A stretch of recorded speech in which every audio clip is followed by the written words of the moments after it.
Hi guys, welcome or welcome back to another video. Welcome back to the Anderson's family. Thank you guys so much for clicking on this video. If it's your first video, welcome to the fam. If you're a returning subscriber, returning viewer, thank you guys so much for coming back to another video. I really appreciate you guys. If you guys haven't already subscribed, please take a second to hit that subscribe button. Really helps me out, guys. And smash a like on this video and leave a comment. In today's video, guys, I'm gonna be doing a sit down with you guys. The title of this video suggests surviving Canada. Now, what am I gonna be talking about? I am gonna be talking about my own personal journey in Canada and sharing some tips, some tricks that can help you guys survive Canada as well. As an immigrant, moving to a new country can be very overwhelming, and adapting to a new culture can cause a lot of people to get depressed, develop anxiety, develop isolation, and so many other negative impacts. But in this video, I'm going to be tackling some of those impacts and share my own journey, right? So if you guys are new here, I'm a Jamaican who migrated to Canada back in 2019, 5 years ago, and I came as an international student. Now, when I made the transition, guys, I have never traveled before. This was my first time ever leaving Jamaica, so I had no idea of what to expect. I came to Canada with my wife and my 2-year-old daughter at the time, in pursuit of a better life.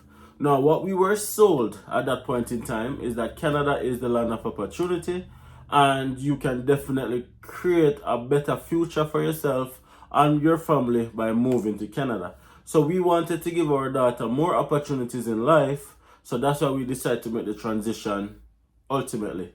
Now, I landed as an international student where I did a 2-year diploma program in business administration at the Northwestern Polytechnic in Grand Prairie, Alberta. Now, transitioning into Canada, there were so many things that we did not bargain for. One of those is a culture shock that we got that we were not prepared for. And what am I talking about? Now, Jamaica is a fast-paced society. The hustle, the bustle, out and about. But coming to Grand Prairie, it's a lot more laid back. So that was kind of like a stop in our tracks. So when we saw that, at first we were very anxious to get out of Grand Prairie, to be honest. But the more we were here, the more it grew on us, and then Grand Prairie eventually became home. Now, we landed in 2019, September. I was going to school. My wife at the time was working 3 jobs because I could have only worked 20 hours when school is in session. So she had to pick up the slack financially. Now, that is something that really took a toll on our relationship at first. And I want to share that because I want all of you guys who are planning on moving to Canada as a family, or if you have just moved to Canada with your family and going through something similarly, how did we overcome that, which is the first main strain that we faced. So because she was working 3 jobs, I was working part-time while going to school full-time with a 2-year-old daughter with not much support at the time. It was very overwhelming. In terms of time, we didn't get to see each other much.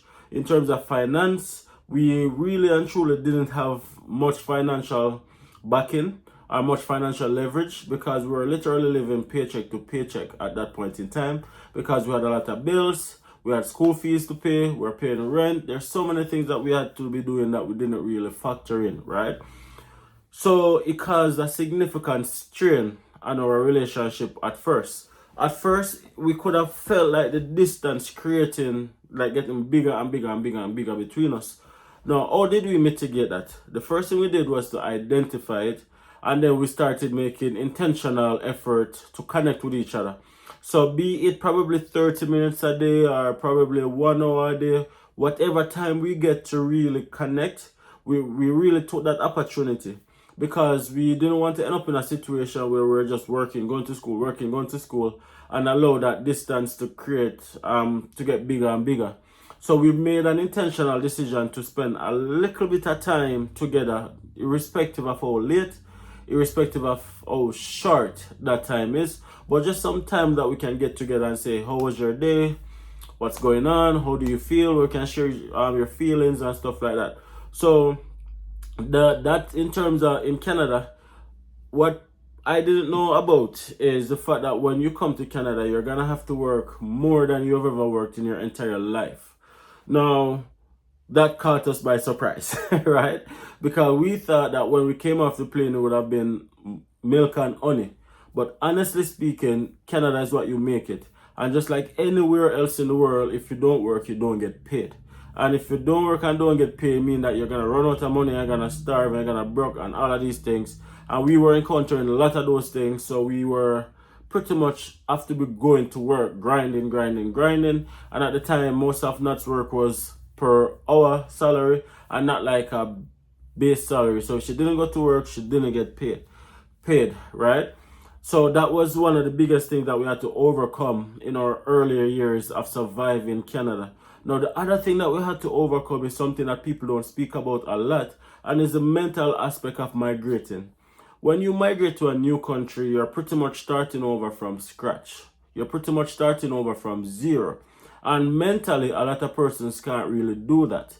So, for example, if you're in your home country, you're fairly established, you have your car, you probably have your house, you probably have your decent job, you have lots of family around you, you have lots of friends around you to support you, and then you give up that safety net to come to a brand new country in a pursuit of a better life.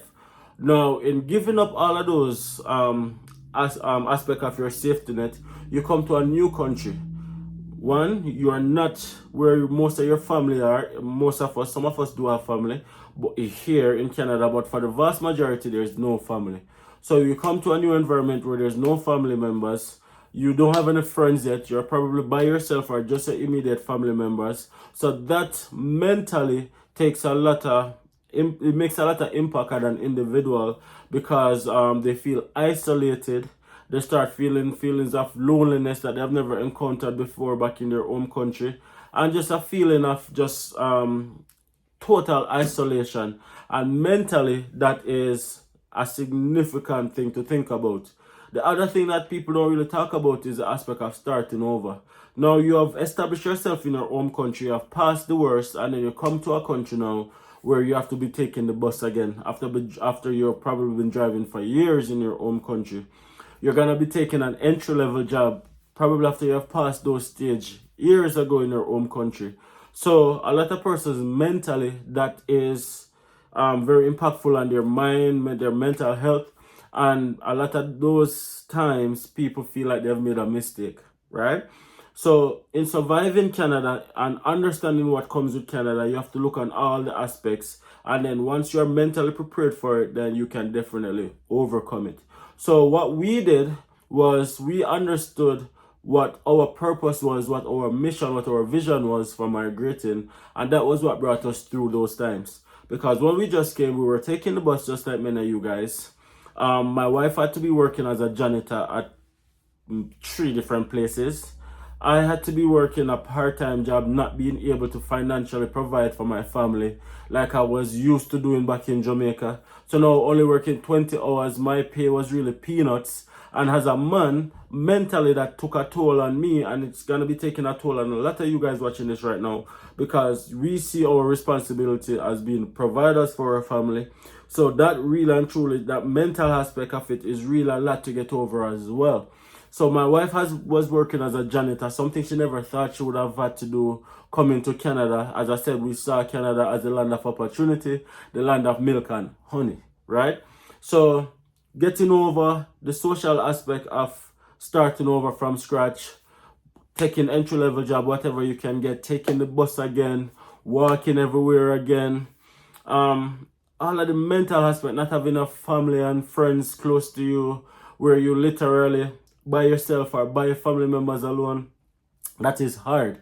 And these are the things that a lot of persons don't think about when they're migrating, and then when they get here, they realize that, listen, this is really not easy, right? So I'm doing this video so you guys can have a clear idea of what migrating to Canada really is like. Because when you just migrate, you're starting over as a baby, you're starting over from scratch, and then the longer you're here, the more established you will become, right? So anyways, back into the story. Working 3 jobs, minimum wage jobs as a janitor. I'm working 20 hours, barely seeing each other. Then we have a child, the mental strain, feeling like we made a mistake, feeling like this was an error, like really wondering like, why did we do this? Like, is it really worth it? But what brought us through was the end goal that we had in our mind. the life that we saw ourselves having, wanting to change and break generational curse that's been over our family for as long as we know.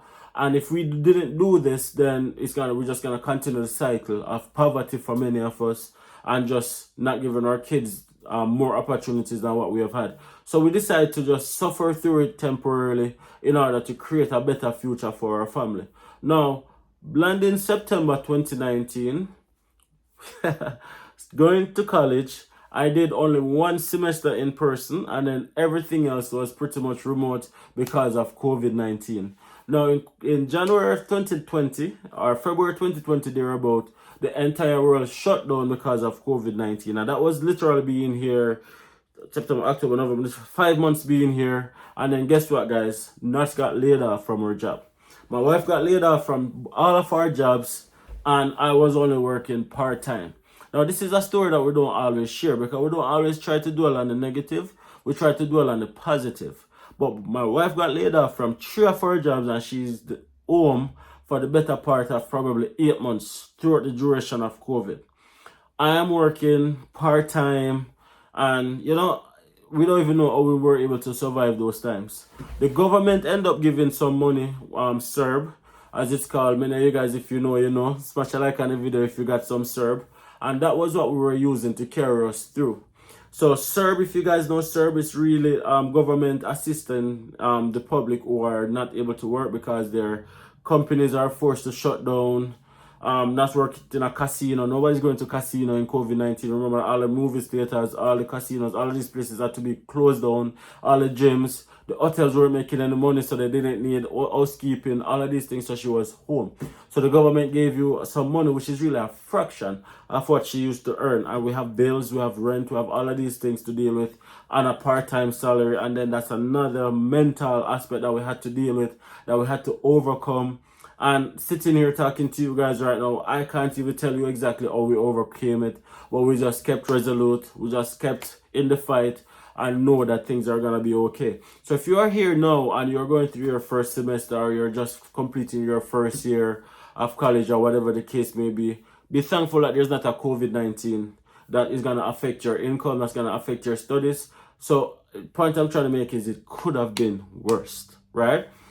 Nonetheless, we overcame that. Everywhere opened up back again. Not got back 2 of our jobs. I'm still working part-time.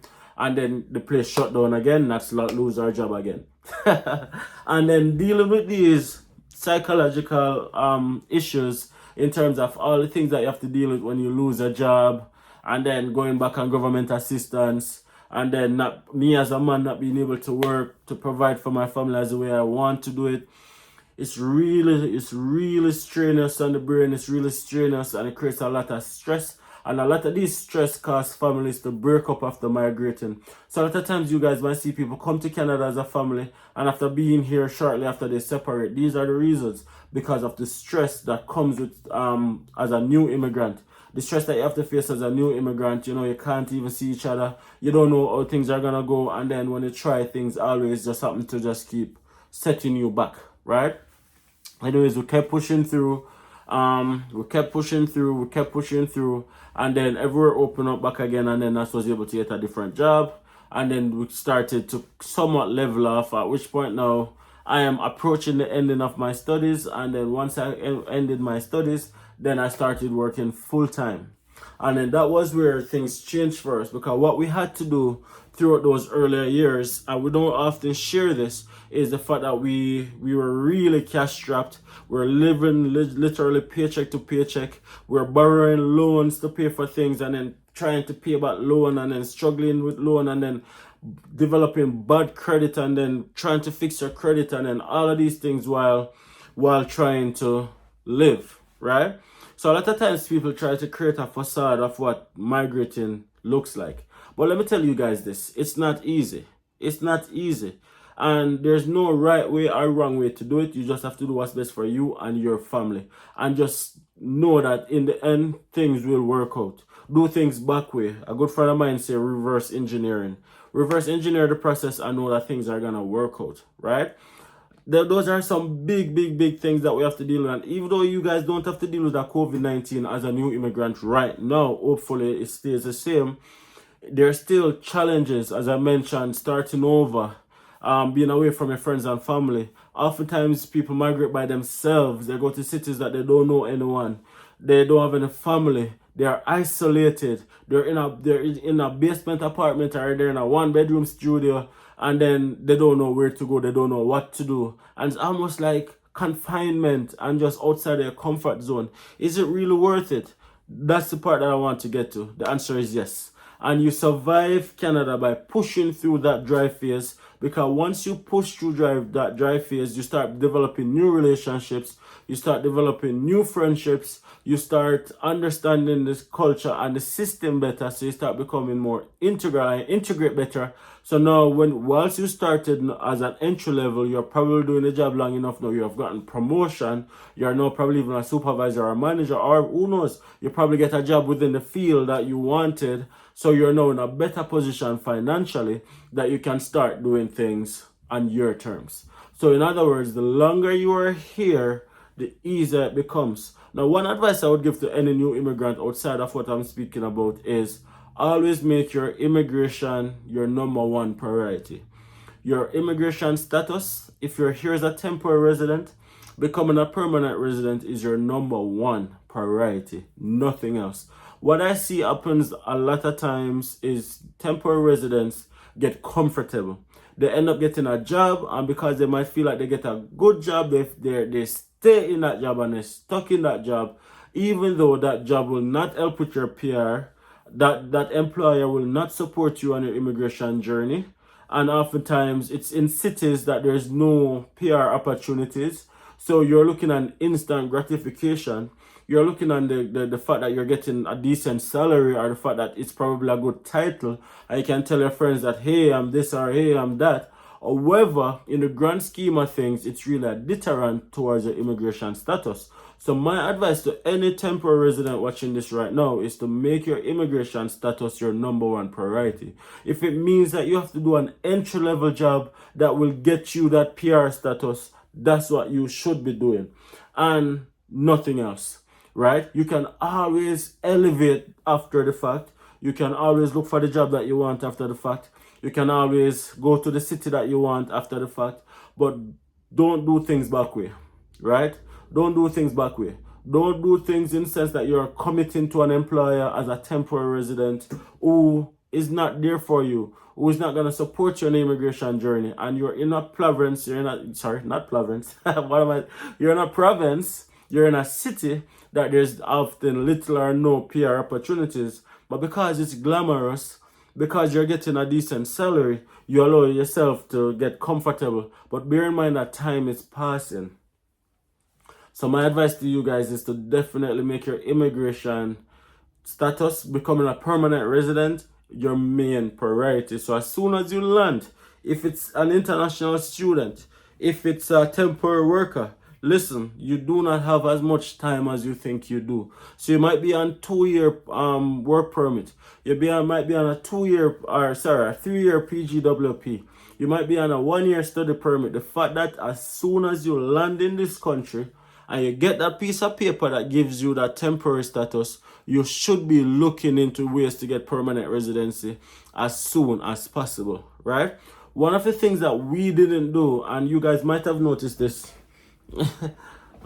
let me fix myself comfortable for this part. One of the things that we didn't do is to travel outside of Canada while we are a temporary resident. Now, everybody's situation is different. I'm not telling you guys that you shouldn't travel. That's not for me to say. But we didn't travel. Now, we didn't travel for a multitude of reasons. One, we didn't travel because we always remember that we are a temporary resident. And being a temporary resident, when you leave this country, is not a guarantee that you're going to be allowed back into the country, because you have to go through the same immigration process as a temporary resident every single time you come into this country. So as a temporary resident, we don't want to leave this country and then come back to the border and then you say, oh, we can't come back. So we always had that fear. So because of that fear, we don't travel. The other reason was there was COVID-19, which restrict travel, of course, and everywhere was locked down for like a couple of years, and then everything get expensive, and then we had other priorities like buying a house or creating just some form of stability for our family.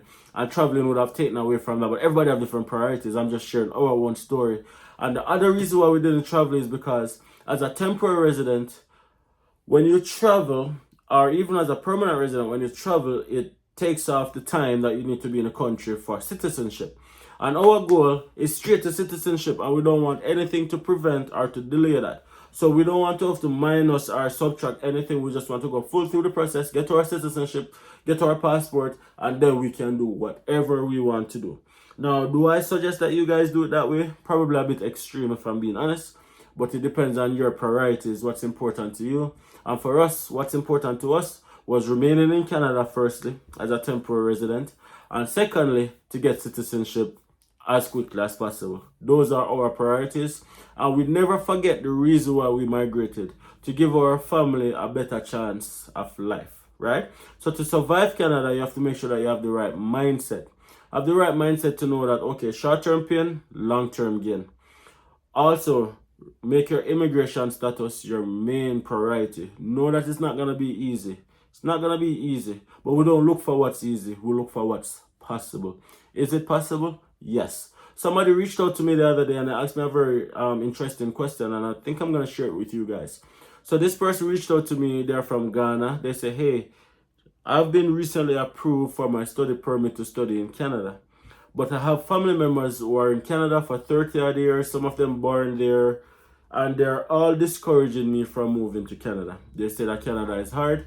They say Canada is tough. They say it's not worth it to migrate to Canada. What do you think about it? And I'll answer that question for you guys as well.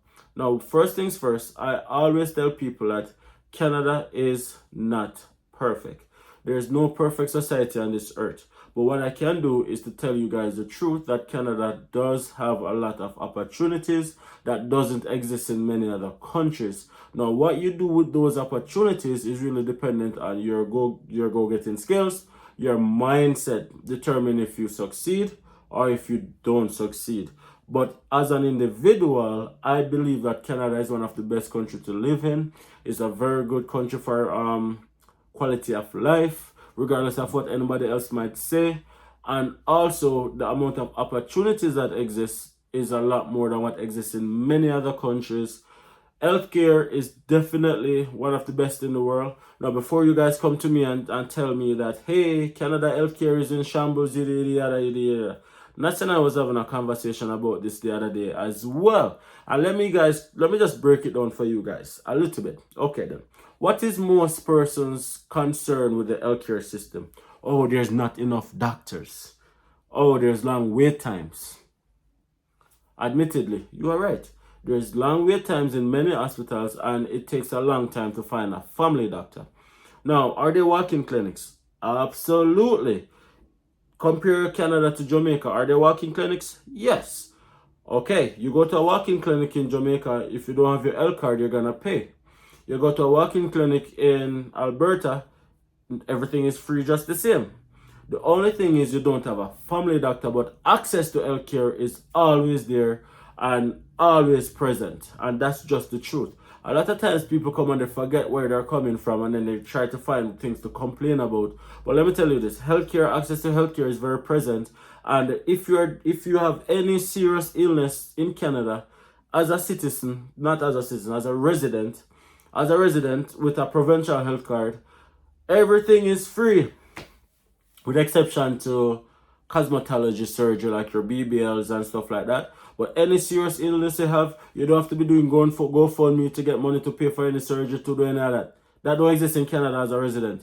Other countries maybe, but not in Canada. How many times we see people in other countries have to be doing GoFundMe to pay for a surgery and stuff like that? You don't have to worry about that in Canada. Would I want to have access to healthcare in that way? Absolutely. So that's what Canada gives you. So you get access to healthcare. As a resident, you get free education, including temporary residents. You get free education up to secondary level, meaning that you go to high school for free. And then you have RESP that the government gives you some matching towards tertiary studies. How many countries does stuff like that exist in? Not many. You get childcare subsidy. As long as you live in a country for at least 18 months, even if the child is not born here, you get childcare subsidy, which is childcare tax. The government give you a little bit of money to help you out with your cost of having a child in this country. More children you have, the more money you have. How many countries does that happen in? Again, there's so many other aspects of this society that doesn't exist many places, in many other places, but people fail to look on the positives and they look on the negatives. So to back to my original point, yes, it is absolutely worth it to move to Canada. It's not a perfect society, but have the right mindset and you will be successful. That's my 2 cents. Anyways, guys, in fear of having this video go on and on and on and on and on, because I will keep you here for the entire duration of the time. Thank you guys so much for watching this video all the way to the end. Please do me one favor. If you haven't subscribed already, please take a second to hit that subscribe button. Really helps me out. Smash a like on this video if you do like it. Or leave a comment. Let me know if you agree, if you disagree on some of these points. Please share it with me. What's been your experience in surviving Canada? Thank you so much for watching. See you guys in the next video. Peace.